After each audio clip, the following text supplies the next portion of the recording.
So it sounds like there's an awful lot of white flag waving right there. Bro, it's over. Use your eyes. It's over. The real path out of this is trading Steph Curry.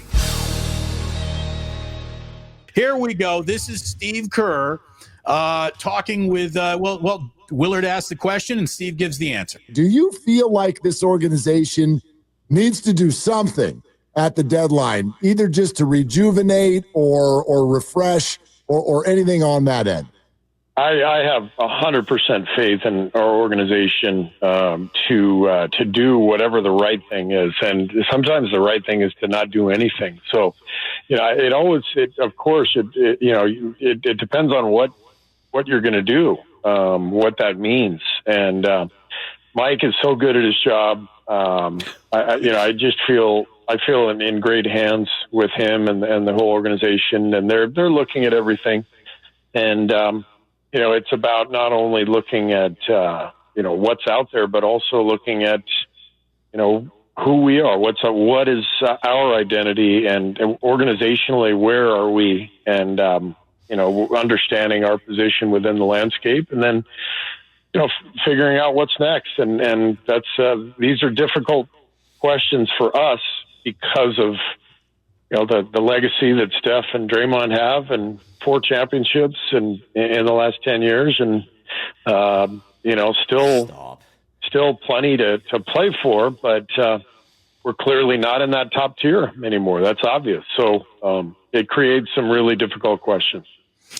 Damon, that infuriates me. I never once heard Greg Popovich or Phil Jackson echo the past as much as Steve Kerr does. Like, stop living on your past glory, dude.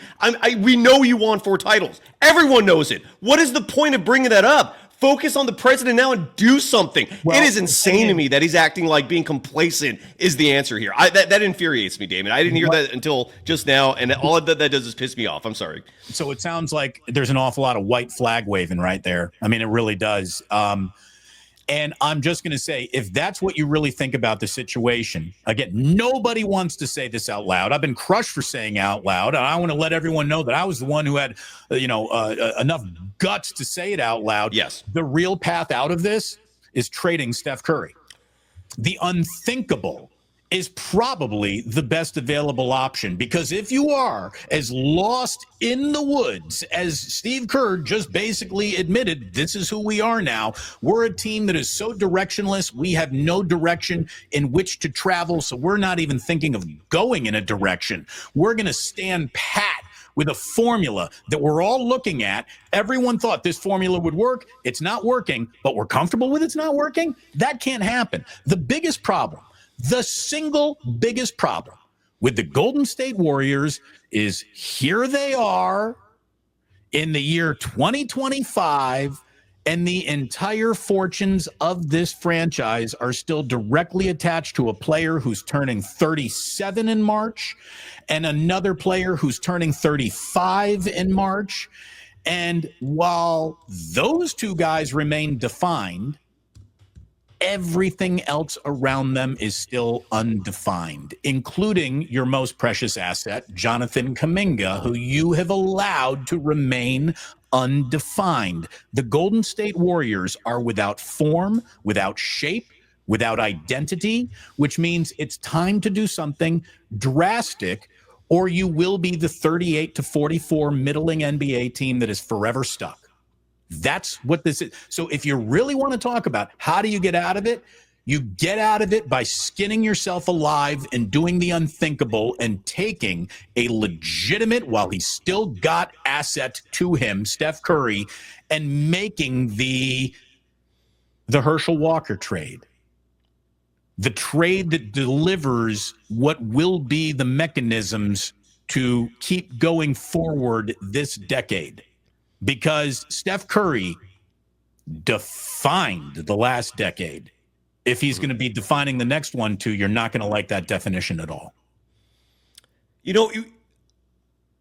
don't have much comment to say on that. I'm not going to go on that. I'm not going to take the position of trading Steph. I'm not there for a couple of reasons. One is that Tim Duncan was 37 when the Spurs won their last title. The Spurs showed that you can continue a dynasty, that you don't have to wave the white flag when your best players The are getting Warriors old. did continue the dynasty with the win over the Boston Celtics. Bro, it's over. Use your eyes. It's over. It's Let me over. push back. Let me push back a little bit with this. The Warriors started the season 12-3.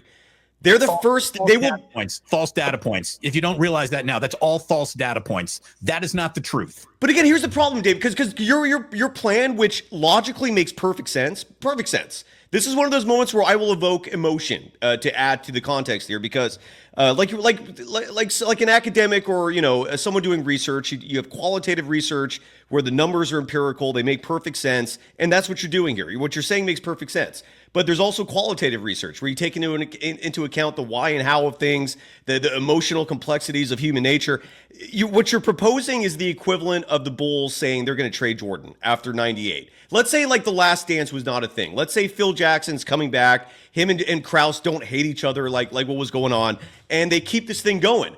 And Jordan says he's coming back. Like, would you trade Jordan, even though they'd probably be in a similar situation like the Warriors are, where their players are aging and their best days are behind them? Like, that's the equivalent of what you're saying here. That's why I personally am not ready to go down that route, because it makes sense. Steph Curry has earned the right to say, I've done enough for this franchise. I want to wrap up my career with this franchise.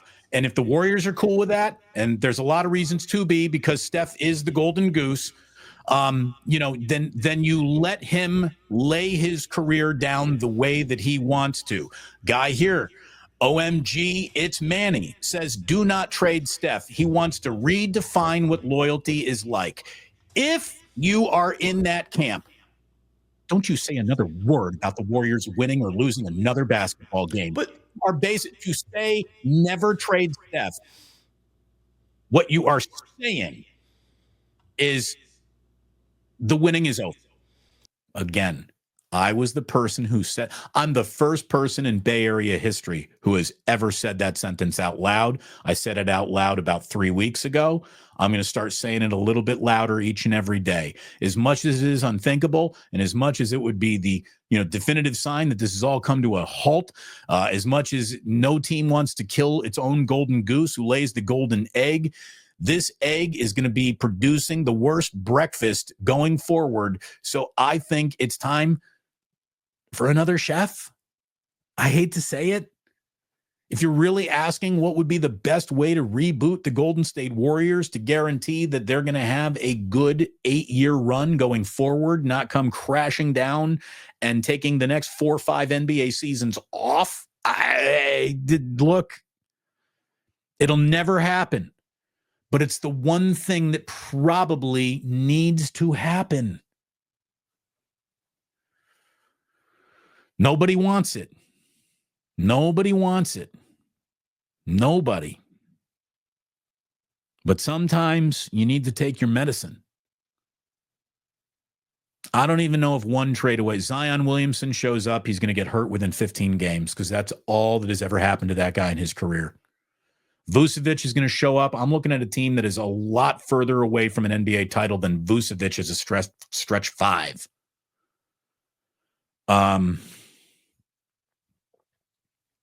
I think the most honest thing you're going to hear about the Warriors today, this week, this year, is that I like Mike Dunleavy, and I think that Joe Lacob is a well-intended owner who's produced an incredible amount of success, obviously. But there is a group of people, or one person, or a handful of people involved in the Golden State Warriors who really set this year up thinking that they could get away with basketball murder, that they could have this ridiculously, we play 15 guys a night level basketball team. Their models, their sabermetrics, their analysis, their bean counters, their Dorcas Malorkai, their grand idea, it isn't working. It is not working. And this team really believed this would work.